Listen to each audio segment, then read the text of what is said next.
तब किसे माना है आपने? महाराज जी, श्री जी मैं पढ़ाई पूरी की और मैंने श्री जी से कहा कि मैं अब क्या करूं। तो उन्होंने मुझे कुछ संकेत दिए थे कि आप सरकारी में जाइए और प्रभु की सेवा करिए। फिर सफलता नहीं मिल रही उसमें एग्ज़ाम में, और अभी है आप हमारी बात समझिए, आपको श्री जी ने संकेत किया और आप सफलता नहीं प्राप्त करे, दोनों बातें झूठी है ना। दोनों बातें झूठी हैं। आप सत्य को स्वीकार कीजिए।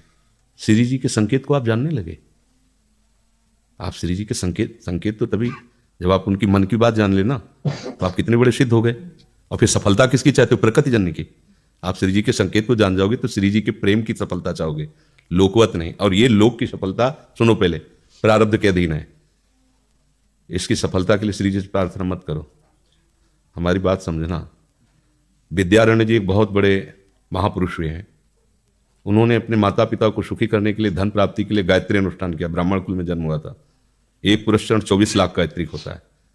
उन्होंने एक पुरस्चरण किया, दो पुरस्चरण किया, एक बार भी कोई धन की प्राप्ति नहीं हुई।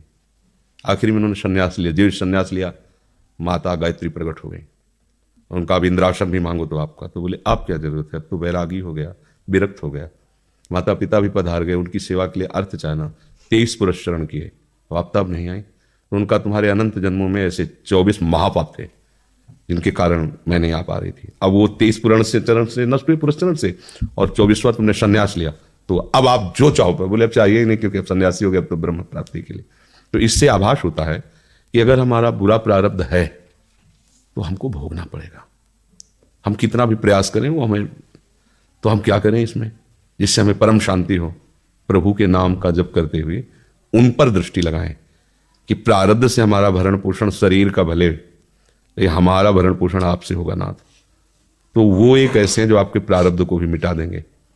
वो ऐसे शरणागत वत्सल हैं कि सब लिखा पढ़ी अलग कर देंगे। सुदामा जी को दरिद्रता का योग था। ऐसी दरिद्रता